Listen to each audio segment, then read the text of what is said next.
Christoph von Furer-Haimendorf, yes, he is the one who gathered more photographs, made more films, completed more field notes about tribal peoples at the turning point of the disappearance of the tribal world, which he was documenting, than anyone else in the history of the discipline.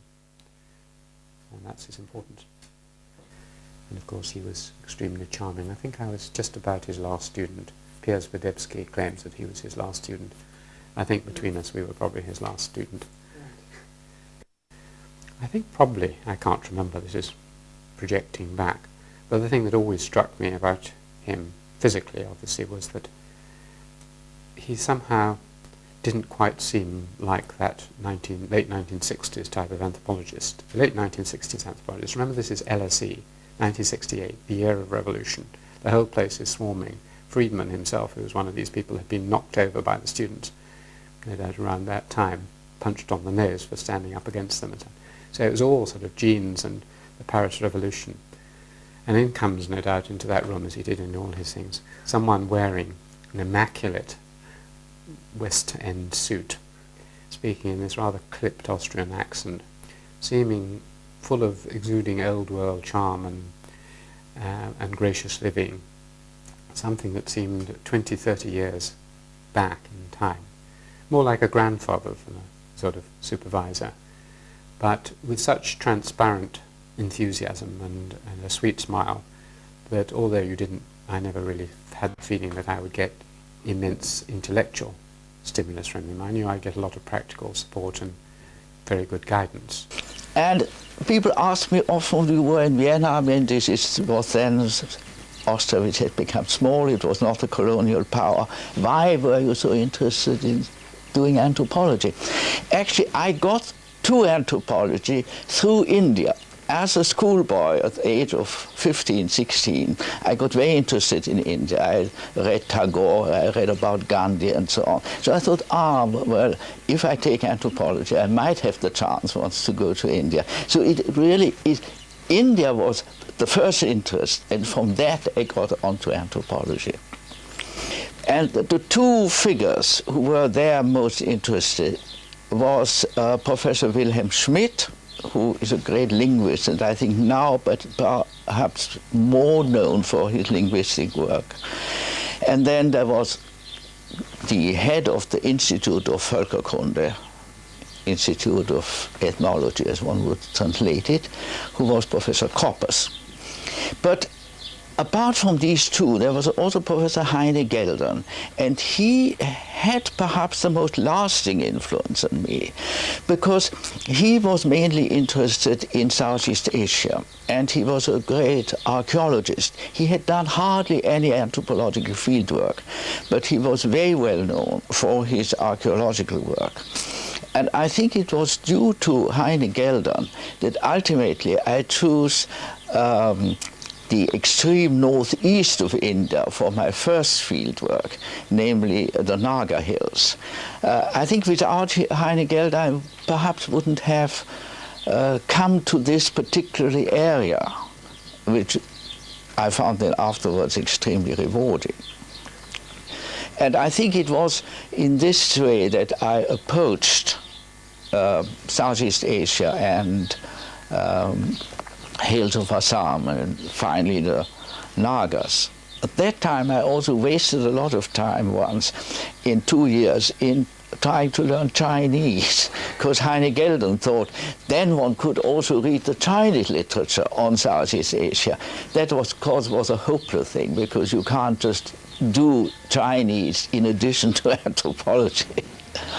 Could you say anything about Mills, who would later have a great influence on you?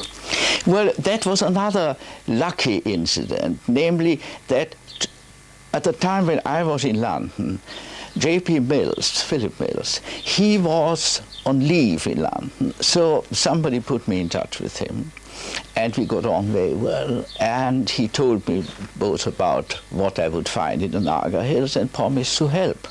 And again, that was immensely valuable, because Mills was at that time Deputy Commissioner of the Naga Hills district, and had worked among the Nagas already for many years, had written 2 books, the Ao Nagas and the Lota Nagas. He was just, his 3rd book was coming out at that time. I remember he showed me the proofs. He was an absolutely charming person and quite a scholar, and also a great friend of the Nagas and a very good administrator. He had been in Naga Hills already as a junior officer. He was subdivisional officer in Mokochung when Hutton, who later became professor of anthropology in Cambridge, J.H. Hutton, was deputy commissioner in Kohima. So there were these 2 British officers who both had a great interest in anthropology, and they worked together.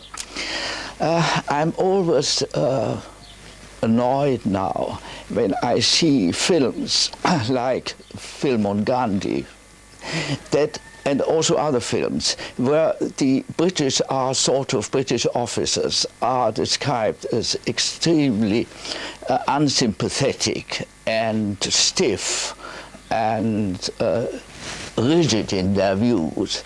I must say this is totally different from what I have experienced, not only in Assam, in other parts of India too. I thought that among the Indian civil service, there were so many people who were scholarly, who were most sympathetic to Indians, and who had made really a great contribution, not only to the administration of India, but also to our knowledge of India. I mean, what these ICS officers wrote and published is far more than what many of their Indian colleagues did. The Konyak Nagas, as I knew them in 1936 and 37, had not been under any mission influence. And the interesting thing is that after the departure of the British officials and after the departure of the American Baptist missionaries, there were Nagas who then spread Christianity among tribes which had been untouched before. And the Konyak Nagas were one of those tribes. And I remember in the village called Wokching, where I had spent most of the time when I was first working there, the people told me, well, you know, since Christianity came in, we have given up many of our old rituals and festivities. But we aren't really Christians either, so now we are nothing. I mean, we have lost our old religion and we haven't adopted a new one. Well, I asked him why he spent so long in the field, or rather, I chided him. It was very arrogant of me. But I met him after one of his trips. He got a rather, I think people were envious at SOAS because towards the end, as professor, he seemed to be off a lot and left other people to run the place while he was away. He didn't find it too difficult to find fieldwork expenses, and he loved fieldwork, and so he would go away every year for a period. And I asked him once, I said, Professor Haimendorf, I don't think I ever addressed him in those days as Christoph, Professor Haimendorf, why do you gather all this data which you haven't yet analysed, because you've got all the results of your previous fieldwork trips and all these diaries and so on. The ratio between, so to speak, reading or gathering data and analysing and processing it seems to be going askew. And he sort of smiled and said, yes, I know, but I just love fieldwork. And one day I hope I'll get time to actually analyse it, but it's so interesting gathering it. So that's why he did it. I mean, he just loved it. I mean, why he loved it was that he was finding out new things. And there's thousands of notebooks filled with scribblings. To do all that, page after page at the end of long days in the field, when it's very tiring, and requires both great self-discipline, which he had, but also enormous curiosity. I mean, a lot of the facts he noted down are extremely boring in themselves. I mean, why should he fill page after page as to how many yaks or buffaloes or methan or eggs or whatever it was each family should have, or all that work even in the area that you've worked in, Mark, you know, sort of household census data, repeated again and again. A lot of it's quite dry, but it wasn't done just because he thought it would be useful. He actually wanted to know how many sons and daughters and when they were married and who they married to and what clans they came from. During your fieldwork, you suddenly received a message that J.P. Mills was going to go on a punitive expedition into an area in to the Patcoy Hills. Could you perhaps tell us about something about that mission? The expedition was that those two villages which had refused to give up any of those captives and had taken the captives away with them, they were set on fire. Of course, that sounds worse than it is, because these houses are built of bamboo and thatch and so on. They can very easily be rebuilt. It's not like burning a village with solid houses. And in order to get them to see that government is really serious about pursuing their aim of getting these captives back. And we got them back. I mean, Mills got them back. So they were freed. And from the poles in the village, you took off a basket full of heads, which no one would be prepared to carry, and therefore you had to carry them back yourself. Yes, they had hung up in good Naga fashion the heads of their enemies, and they were not, fortunately, not absolutely fresh heads. I mean, they had still hair and skin on, but the hair and skin was dried and so on. And as I was then collecting for a museum, I wanted to have those head trophies, and I found a basket in one of the deserted houses, put them in. But then none of the Nagas who had come with us wanted to carry that basket, because they said, well, we carry heads which we have taken and so on, but we don't really know what the ritual position of those heads is, and it might be quite dangerous for us, so I had to carry those heads myself. And that, he was a sort of data gathering human being because of his enormous curiosity and the way the world worked.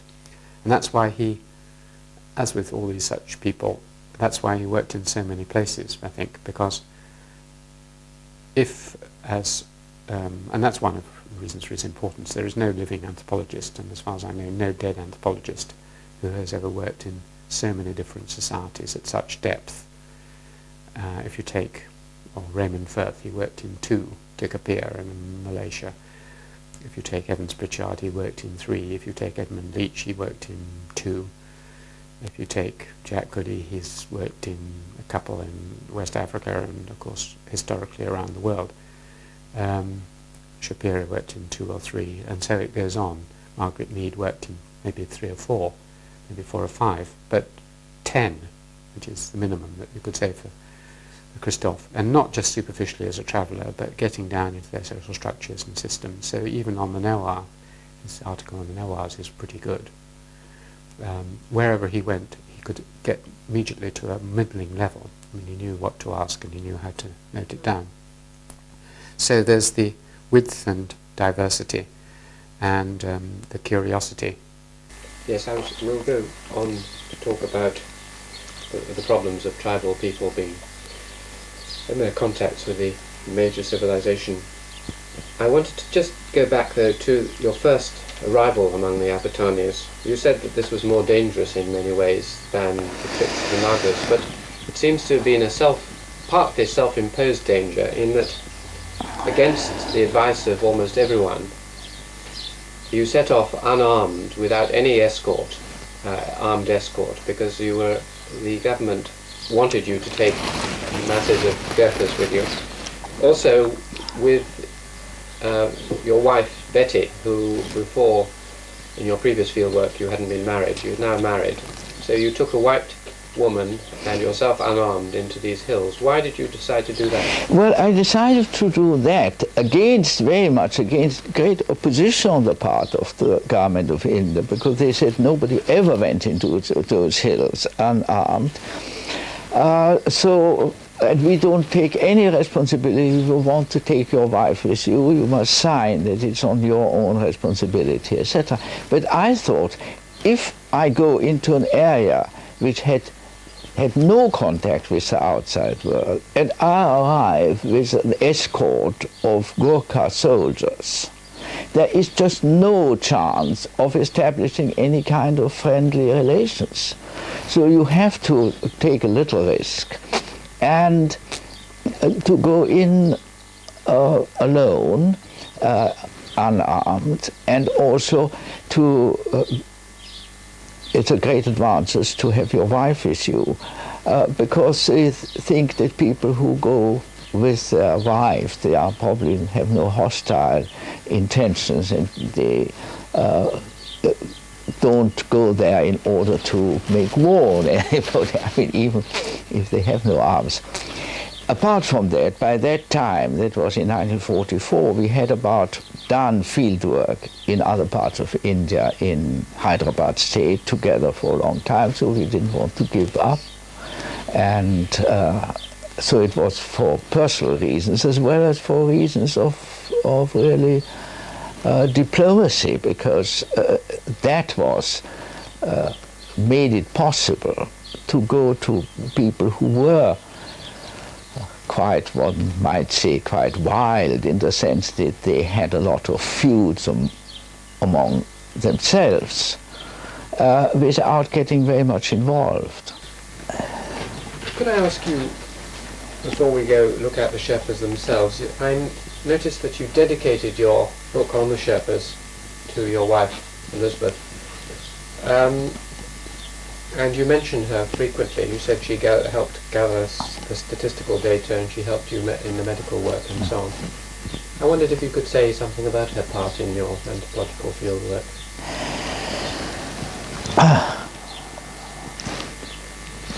As soon as we got, my wife and I went to India, we were always together in the field, and so she naturally took a very considerable interest in it. Indeed, I mean, there was nothing else to, if you are married to the anthropologist and you are sitting in a little village, you obviously either you go mad or you have to take an interest in the people you are living with. So it is very difficult to say really what the one or the other contributes. I mean, I did the more sort of professional part of it, but she also was made perhaps partly the public relations work. I mean, she always treated anybody who, I mean, people who were sick or had any problem, and distributed medicine and so on. So I think it was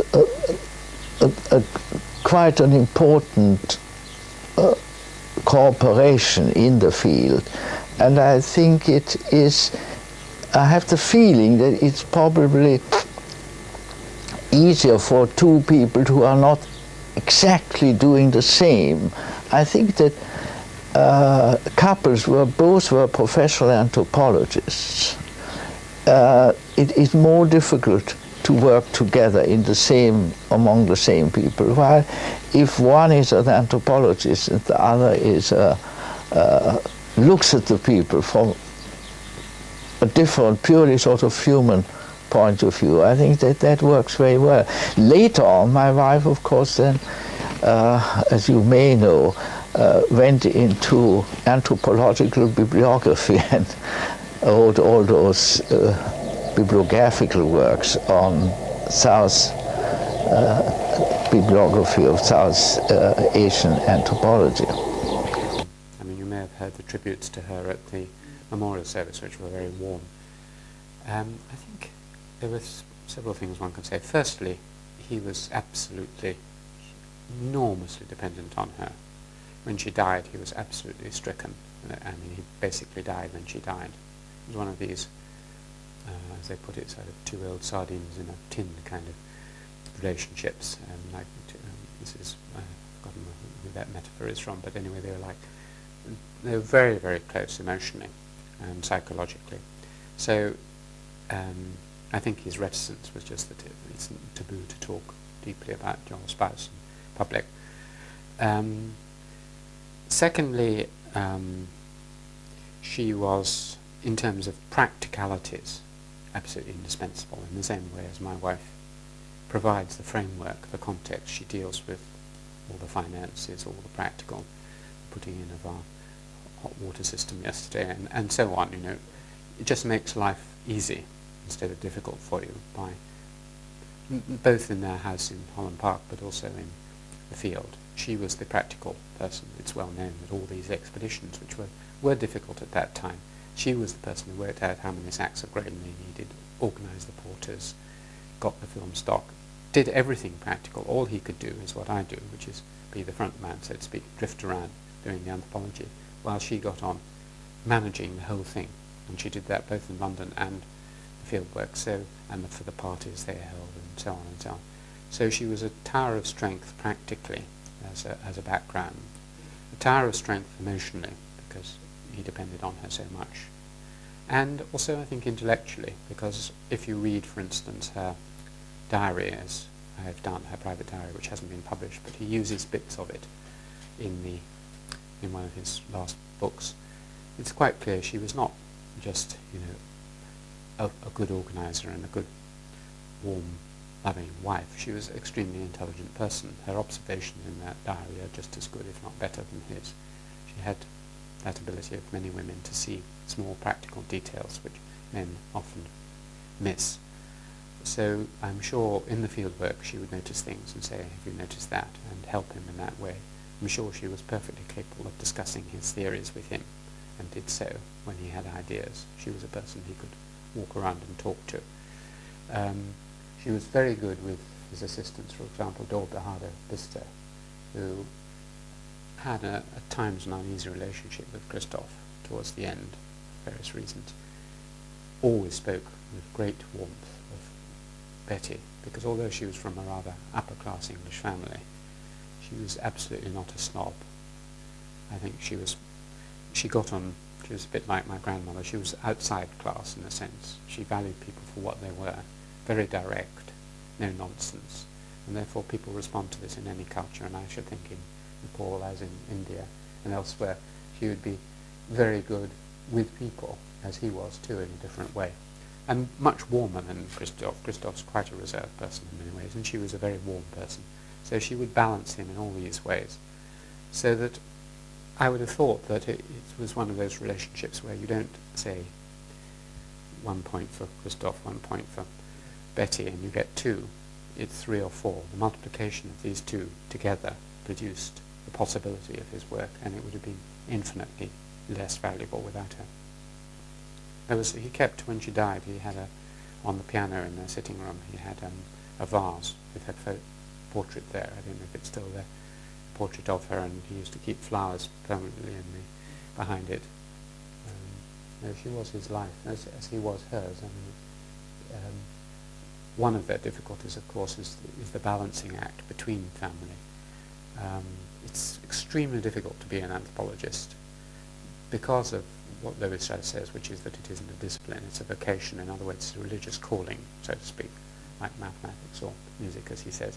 It's a religious vocation.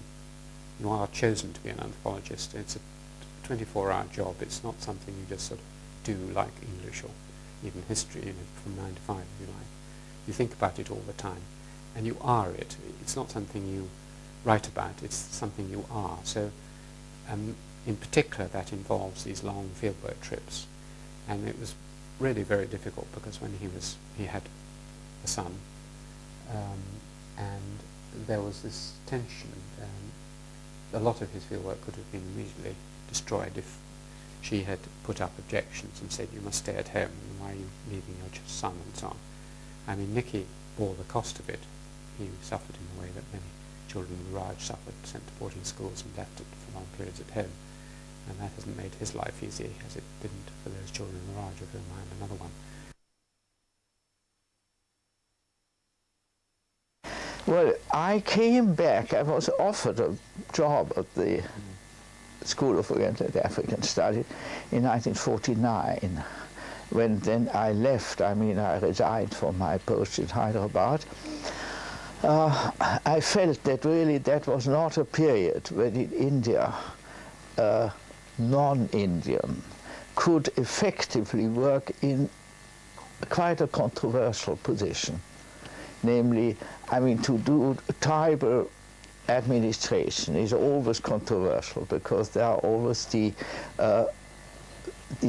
vested interests who try to acquire tribal land, who try to exploit the tribal. So I think an outsider here in the modern, in the present setup in India could not effectively work. Apart from that, I thought also from the point of view of my anthropological career, the 10 years continuously in India, most of them spent in fieldwork, were about enough, and it was time to go back to a university, also to catch up with everything which has happened for 10 years in anthropological thinking and theory. And so that position at the School of Oriental and African Studies seemed very attractive. And I was able, then gradually there in the department, the newly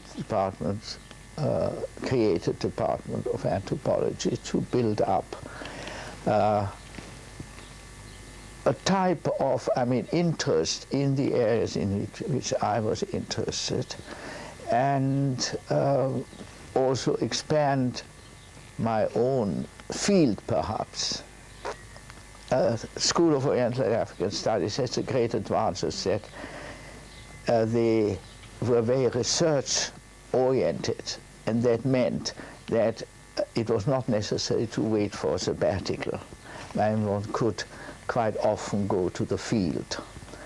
And so I was able, very soon after I had established this department, then not only to encourage my students and members of the staff, etc., to spend a good deal of time in fieldwork, but also myself to go. I'm always amused if let's say I go to Kathmandu in Nepal, and a young man comes from Berkeley or Yale or whatever it is, and I ask him, what are you going to do? Oh, I'm going to study social change among the Nevars. He comes in 1982 or 83, he wants to study the change. The change from what? Because he hasn't seen what there was 20 years ago. So I think if you really want to study social change, you must allow a certain period to elapse so that you can see the stages of change. Now, I think it is very revealing to go back to the same society, see a different generation, possibly also the same people, and see how are they when they are 30 years old or 40 years older. Because we don't remain the same. And so naturally Apatanis or Nagas and so on don't remain the same either. So I think this is very revealing, and I think it's quite important. I'm always rather surprised that on the whole relatively few anthropologists have done that. There are some who have, but the urge among senior anthropologists to go back to their own areas doesn't seem to be very great. It's particularly noticeable, for instance, among Indian anthropologists who are so near, and for them there's no expensive airfares and so on. They could easily sort of monitor the development of one society over a long period. But it's not done much. I think people find it perhaps a bit boring because they know what you expect. But I don't think it's boring. It might be depressing because you go back and you find they were much better off 20 years ago and now they're worse off. Or the very depressing people who were beautifully dressed in their original dress and now you all see them in jeans and bush shirts. But even that, of course, is an observation which is relatively perhaps important if we talk about even diffusion. I mean, diffusion of Western customs, diffusion of Western dress, of all that. And there we have the possibility of seeing it with your own eyes. So I think I think it's important. Of course, there's one factor, it is one has to live long enough. And you can't say somebody who dies at 35, he can't go back in his next reincarnation, perhaps. What was the social idea? Well, I think this was one of the rather nice things about it. I mean, on the one hand, you have this man who, quite a young age, goes out and lives with naked Nagas, half-dressed, supposedly illiterate savages. He's in the period of racial superiority of Western societies. He goes out, he's come from Vienna, from the opera, from high culture, he's a count, etc., etc. He goes out there and lives in a little hut, forms the deepest friendship of his life, and really loves it and shows no patronizing attitude at all. He doesn't think these people are inferior in one respect or in any respect. They are exactly the same as him. They're just other human beings who face all sorts of problems and whom he's interested in, who have a lovely, warm personality and sense of humour. He loves being with them. He finds it a delightful experience and is very sad to leave. He comes back, and this happens again and again. He does all this rough trekking in Nepal, and he lives among hunters and gatherers among the Chenchus and the Apatanis. He goes out, becomes a Boy Scout, so to speak, lives in these little remote areas. Then he comes back, and he comes straight into high culture. I mean, he loved opera.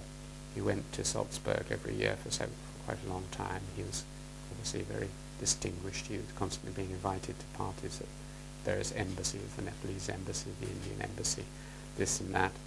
He was constantly involved in receptions. When he was deputy director of SOAS, he was no doubt holding receptions. I went to a couple of garden parties when I was a student, which he would invite all the students and staff at SOAS and so on. So he was perfectly suave. He was, it was a world of swilling sherry and chatting about Wagner and so on. And I'm sure he did a lot of that when he was in London. He would go to art galleries, no doubt, and he listened to opera and he read good books, and it was high culture all the way, and lots of socialising. He wasn't inhibited or interned, and no doubt lots of dinner parties and everything.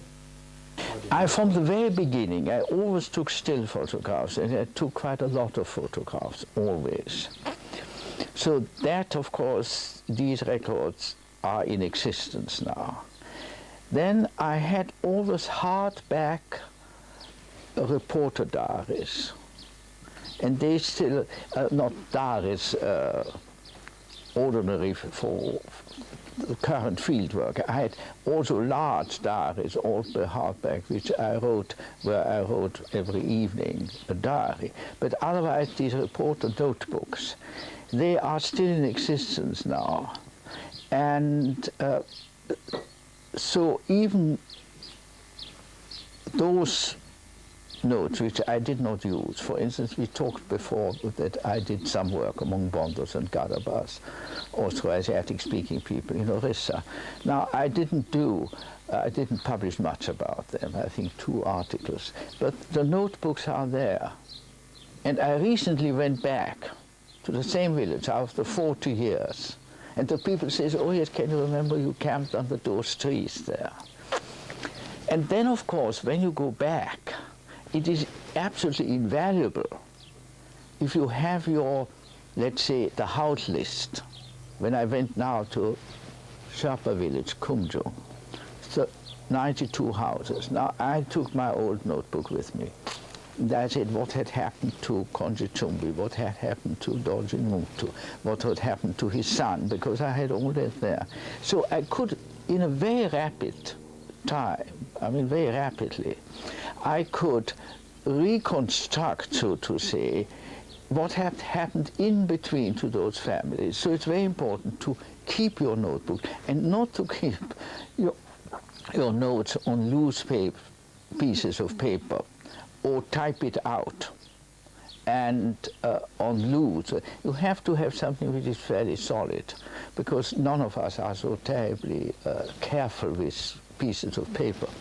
But if you have it in solid notebooks and then diaries, of course, you can really keep it over a long period. Whether it is then very useful for other people, it may be in 50 or 100 years' time. I mean, if it's kept in a library, in an archive, may be useful. I doubt whether anybody would be very interested reading such things after 10 years. Although I have, when I suggested to students, my own students, to go to a particular place in Nepal, I usually lent them my notebooks for a few weeks, so that they could take note of that and knew what might be interesting and what they might, for what they may look. So Christoph struck me as this urbane Austrian count, which I knew he probably was, dressed to fit the part, the accent to fit the part. Slightly abstracted. I mean, I always knew that he was sort of thinking about his next book and writing, and his sort of mind and eyes were in a way looking in. He was very charming, but there was this huge gap and distance. He wasn't the sort of person who would hug you exactly or rush up to you, but oozing charm from every pore, but not oiling his way across the floor. He was just Christoph. So he had a very good sort of power of observation without being an anthropologist. But he was a remarkable man, there's no doubt about it. Well, I think that would be a very good epitaph for you as well, Christoph, as we're ending. A remarkable man who was an intrepid traveller and wrote books of great power and interest. Thank you very much indeed for speaking to us. Thank you. Thank you.